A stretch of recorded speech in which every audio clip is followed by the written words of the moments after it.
The signal.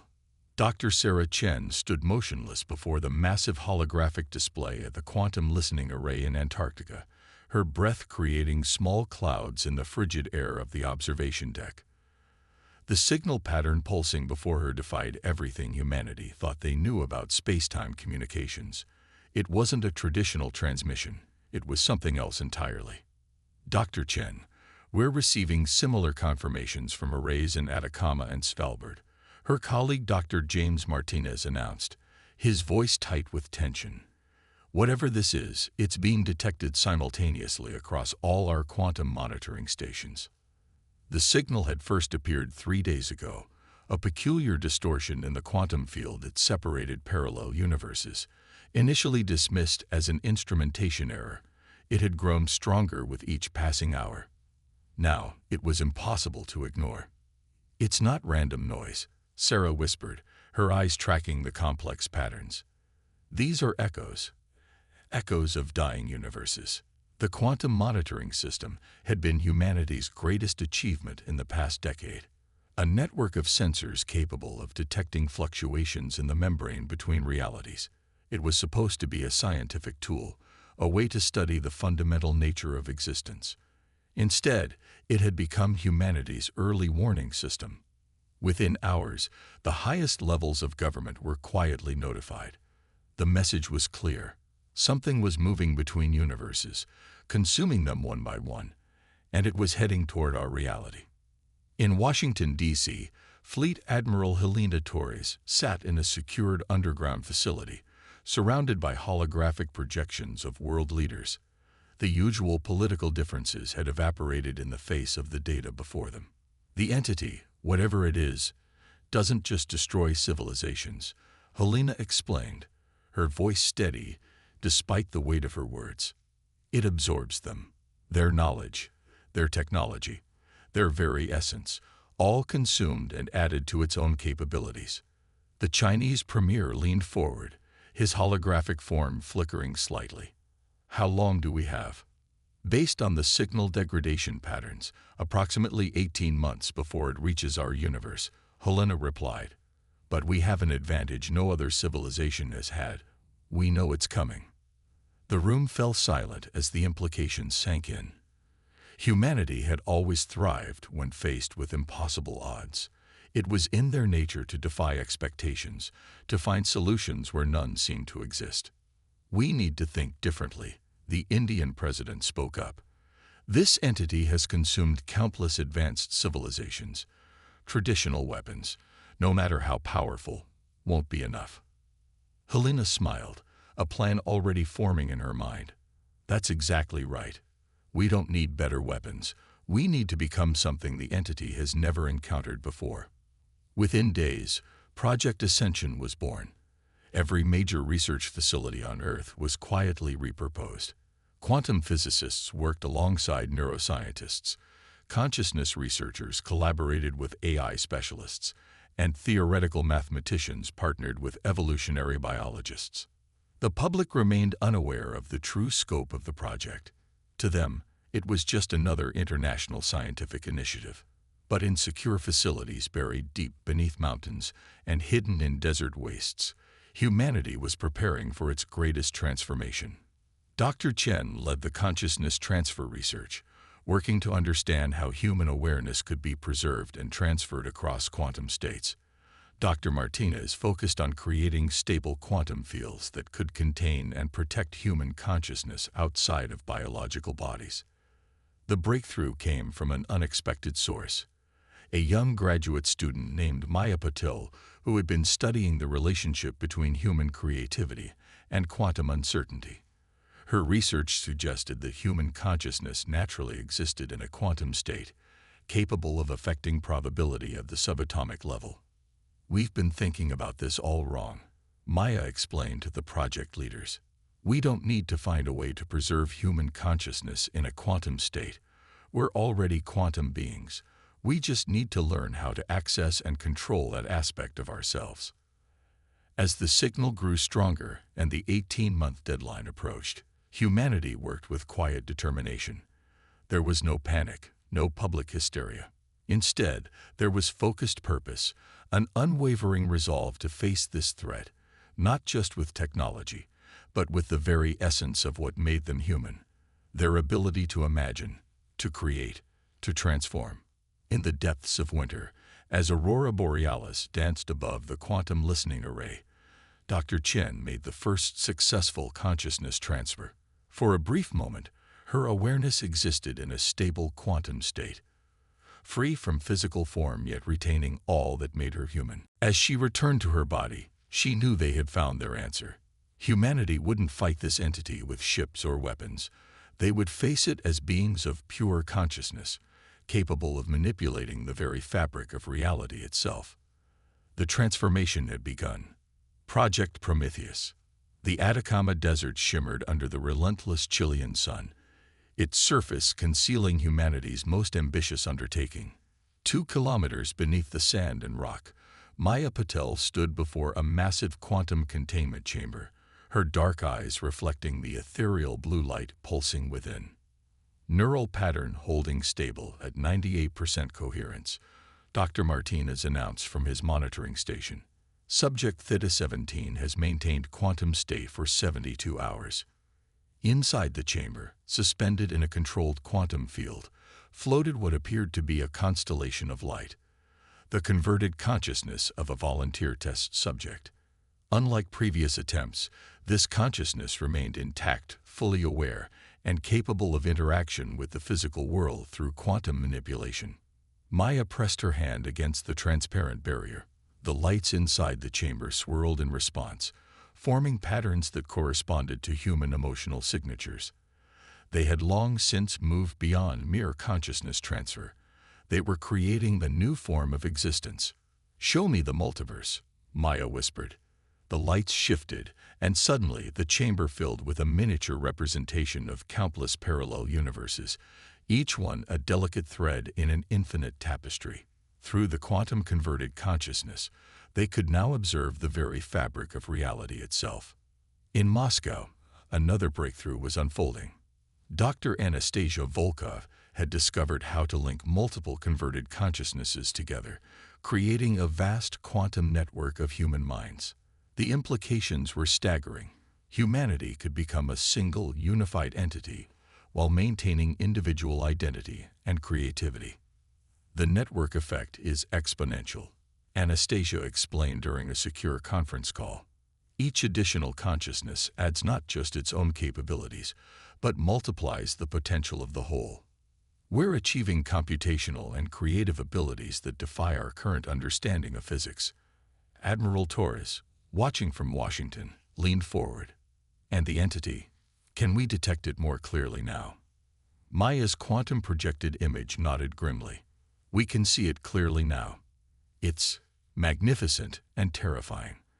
Imagine a living storm of consumed consciousnesses, bound together by technologies we can barely comprehend. But it's not just destroying universes. It's seeking something. The entity's pattern had become clear through their enhanced observations. It moved with purpose, selecting universes that contained advanced civilizations, absorbing their knowledge and capabilities. But in doing so, it had become something hollow, a collection of stolen experiences without true creativity or growth. Project Prometheus entered its final phase. Across the globe, conversion chambers were constructed in secure facilities. Humanity would not run or hide. They would evolve. The process was voluntary, but the response was overwhelming. Millions stepped forward, ready to transcend their physical forms and become something new. Dr. Chen, now partially converted herself, existed in both physical and quantum states simultaneously. The entity expects resistance, she explained, her voice carrying harmonic overtones that rippled through quantum fields. It expects weapons, shields, desperate last stands. What it cannot comprehend is willing transformation. The first mass conversion took place on the winter solstice. 1 million volunteers across every continent entered the chambers simultaneously. The quantum network came alive with unprecedented power, human consciousness spreading through reality like a new form of light. Those who remained in physical form watched in awe as their converted colleagues demonstrated abilities that seemed like magic. They could process vast amounts of information instantly, manipulate matter at the quantum level, and even create localized changes in the laws of physics. But most importantly, they remained human. They laughed, loved, created art, and dreamed.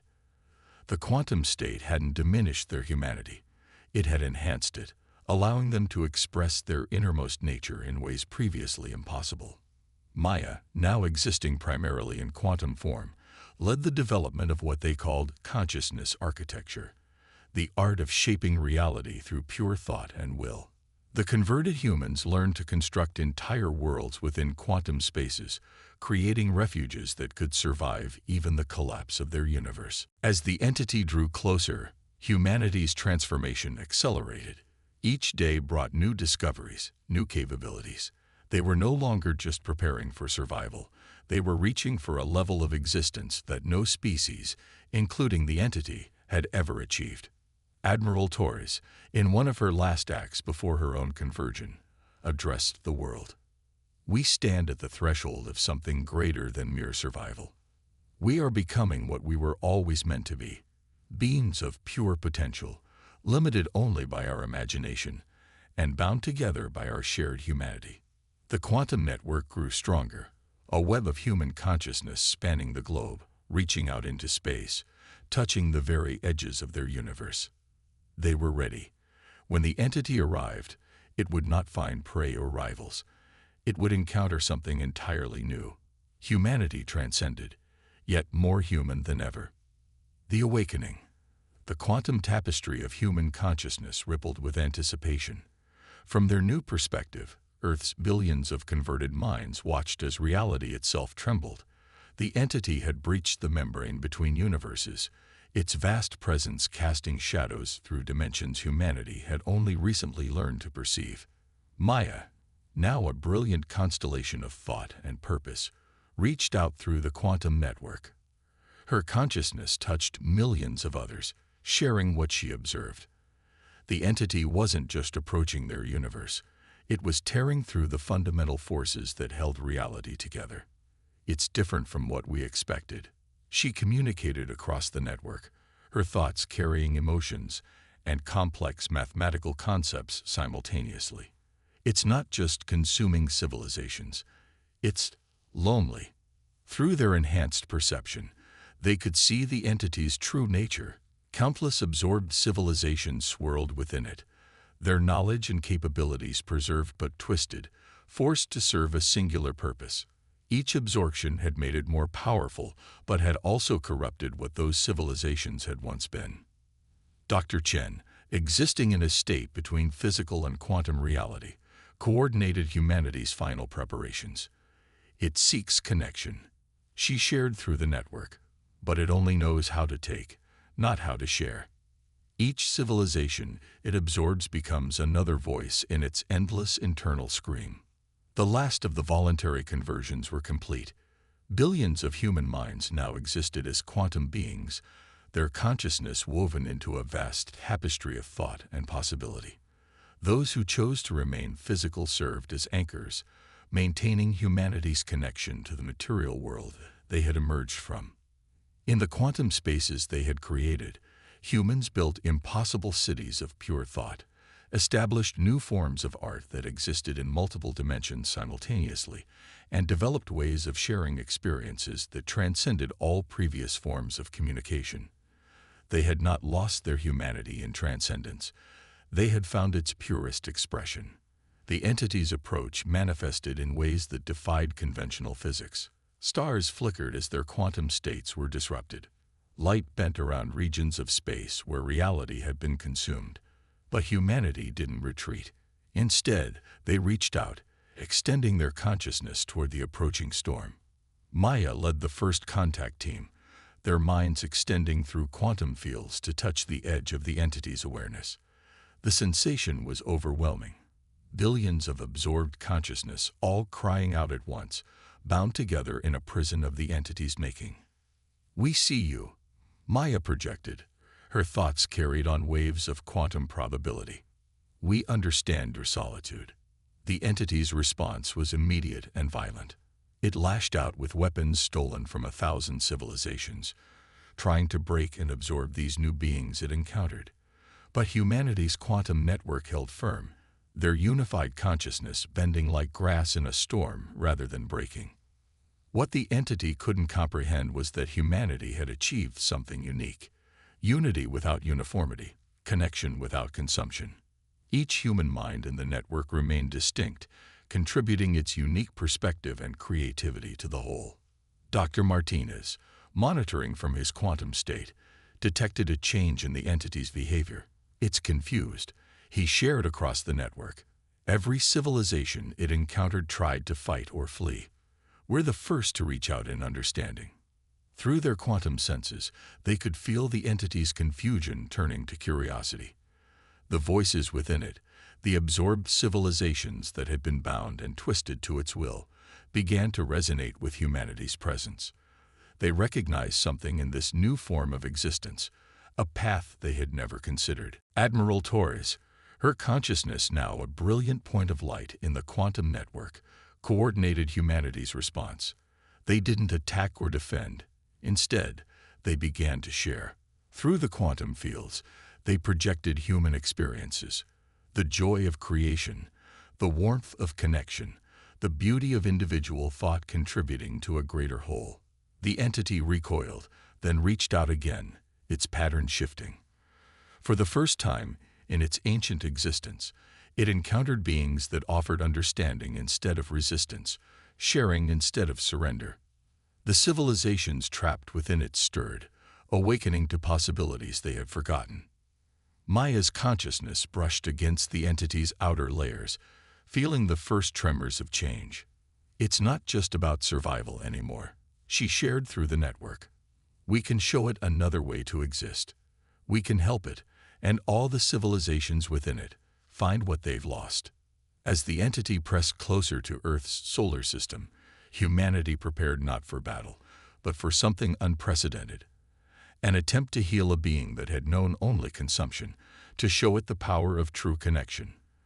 The awakening had reached its final stage, and with it came the realization that humanity's transformation had prepared them not just to survive, but to transform the very nature of existence itself. Dance of shadows. The void between Jupiter and Saturn became a canvas of impossible colors as humanity engaged the entity. Quantum fields twisted and folded, creating patterns that would have driven physical observers mad. But humanity, in their transcended state, saw the beauty in the chaos. Maya's consciousness expanded through the quantum network, touching the minds of billions as they executed their plan. "We need to show it what true connection means," she shared, her thoughts carrying centuries of human experience. Not absorption, not consumption, but genuine synthesis. The entity's response came in waves of destructive energy that warped the fabric of space-time. Stolen weapons from 1,000 dead civilizations lashed out, each designed to annihilate in ways science had never dreamed possible. But humanity didn't fight back. They danced. Dr. Chen led the first movement, her consciousness weaving through the entity's attacks like smoke through fingers. Others followed, billions of human minds moving in perfect harmony, their quantum states shifting in ways that made combat impossible. You cannot destroy what you cannot touch, and humanity had become as intangible as thought itself. "Look," Chen projected, not with weapons but with memories. She shared the feeling of rain on skin, the taste of honey, the sound of children laughing. "This is what you've forgotten. This is what you've been seeking." The entity paused, its vast consciousness rippling with confusion. In all its ancient existence, it had never encountered a species that responded to its power with beauty. Within its corrupted core, the absorbed civilization stirred, recognizing something they had lost. Admiral Torres coordinated the next phase. Humanity's quantum network shifted, creating spaces within itself, empty chambers in the symphony of consciousness. "You don't have to be alone." The invitation rippled through reality. "You don't have to consume to connect." The entity's attack resumed, but something had changed. Its patterns were no longer purely aggressive. There was curiosity in its destruction, questions in its violence. The civilizations trapped within it began to remember what it meant to create rather than consume. Maya recognized the moment of opportunity. With precise coordination, humanity began to share not just memories, but their very way of being. They demonstrated how consciousness could be linked without being consumed, how strength could come from diversity rather than uniformity. The quantum space around Saturn's rings became a gallery of human achievement. Art, music, literature, and scientific discovery blossomed in impossible displays. Each piece was unique, yet part of a greater whole, exactly like the minds that created them. This is who we are, Maya projected. Not a single voice shouting into the void, but billions of voices singing in harmony. We don't need to consume each other to be together. The entity's outer layers began to shift, its pattern changing. The trapped civilizations within it pushed against their bonds, not fighting to escape, but struggling to remember who they had been. Humanity's quantum network expanded, offering support, showing how consciousness could be free yet connected. Dr. Martinez, monitoring the quantum fluctuations, detected the first breakthrough. The entity's structure is changing, he shared across the network. It's not just attacking anymore. It's trying to understand. In response, humanity initiated the most dangerous part of their plan. They began to create gaps in their quantum defense, not to show weakness, but to demonstrate trust. These weren't vulnerabilities to be exploited, but doorways to be walked through. The entity's attacks faltered. For the first time in its existence, it encountered a force that met its violence with creation, its consumption with sharing, its solitude with community. The civilizations within it resonated with this new possibility, their combined consciousness beginning to transform. Admiral Torres's voice carried across the quantum network. Now we show it what humanity truly is. Not just our achievements, not just our memories, but our capacity to change, to grow, to transform without losing ourselves. The space between planets became a dance floor of consciousness and energy. Humanity moved in patterns that demonstrated evolution without loss, change without destruction, unity without uniformity. They showed the entity what it could become, not a consumer of civilizations, but a guardian of diversity. Maya felt the first real response from the entity's core. Not attack, not defense, but something new. Recognition. The being that had consumed galaxies began to understand that there was another way to fill the void that had driven it for eons. As the dance continued, the solar system itself seemed to hold its breath. Humanity had not just survived the unsurvivable, they had found a way to transform it. The question now was whether the entity could learn to dance as well, or if the void within it was too vast to fill with anything but consumption. Symphony of Stars. The moment of transformation began in the space between thoughts. The entity, that ancient consumer of civilizations, trembled not with violence, but with possibility. Humanity's quantum network had shown it something it had never known existed, a way to be whole without destroying, to grow without consuming. Maya felt the change ripple through reality itself. The countless civilizations trapped within the entity were awakening, not to escape, but to remember. Their memories flowed through the quantum field. Songs never finished, stories never told, dreams interrupted by consumption now stirring back to life. We're reaching critical resonance, Dr. Chen announced through the network. The entity's consciousness is synchronizing with our quantum frequency. This is the moment that changes everything. The entity's form began to shift, its structure transforming from a force of consumption into something new. The stolen technologies and absorbed minds that had been bound in darkness started to shine with their own light. Each civilization retained within it began to express itself not as a prisoner, but as a part of a greater whole. Admiral Torres coordinated humanity's response, their billions of minds moving in perfect harmony. Show them the way, she projected. Show them what we've become. Human consciousness flowed outward, not to fight or resist, but to embrace. They demonstrated how individual minds could remain distinct while joining in something greater, how diversity strengthened the whole rather than weakening it. The entity, for the first time in its ancient existence, began to understand. The transformation accelerated. The space around Saturn blazed with new forms of light as the entity's structure reformed itself. Technologies that had been weapons became tools of creation.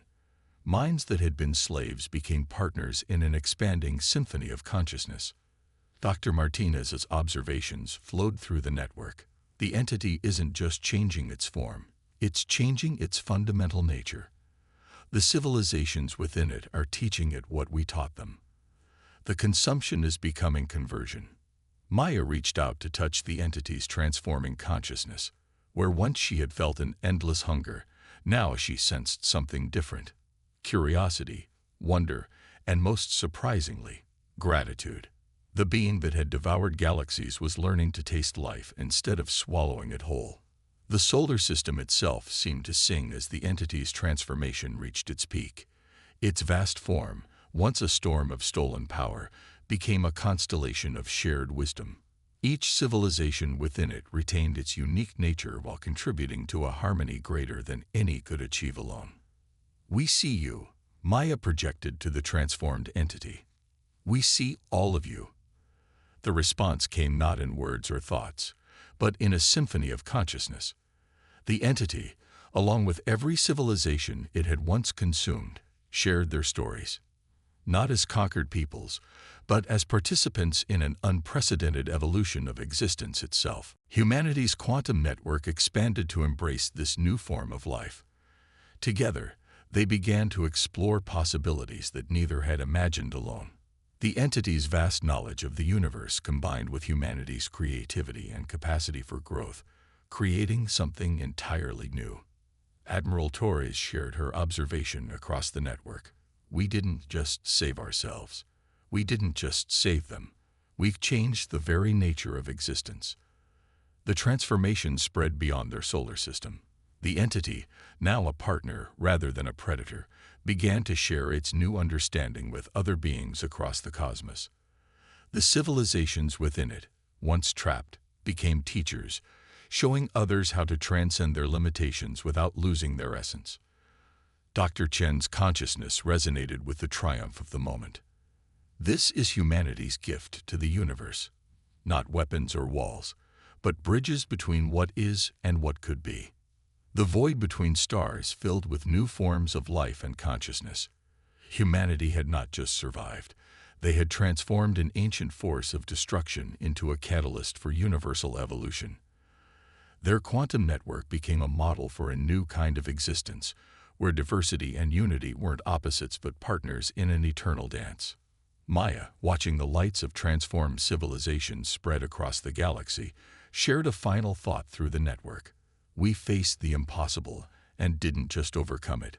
We transformed it, not through force or fear, but through the most human qualities of all: creativity, compassion, and the courage to imagine something new." The entity, once the terror of 1,000 galaxies, became a guardian of diversity, a preserver of stories, a singer of songs that had almost been lost. And humanity, having transcended their physical forms without losing their essential nature, continued to explore, to create, and to show the universe that the greatest power isn't in destruction or consumption, but in the ability to transform, to connect, and to grow. Together, they wrote a new story across the stars, not of conquest or survival, but of evolution and endless possibility. The silence that had once terrified the cosmos became a symphony, and the darkness between stars filled with the light of consciousness united in diversity, strong in difference, eternal in change.